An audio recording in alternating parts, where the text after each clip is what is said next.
Ele libertou todo mundo.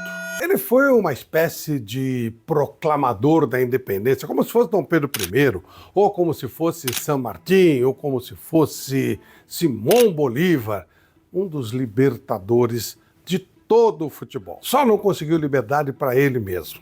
Estou falando de Jean-Marc Bosman, o cara que foi o responsável pela Lei Bosman, que muita gente ouve falar e pensa que é algo assim, né? Mas Bosman foi uma pessoa, foi um jogador de futebol de um nível apenas razoável, jogava em times menores da Bélgica, e numa transação de um time da Bélgica para um time para divisões inferiores da França, ele foi proibido de trocar de time pelo clube que ele jogava e que pagava muito pouco, não tinha uma sequência correta de pagamento, mas mesmo assim, naquela época existia um negócio chamado passe.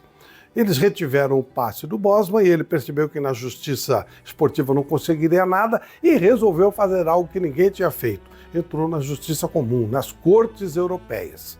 Demorou um pouquinho, mas ele conseguiu ganhar a questão.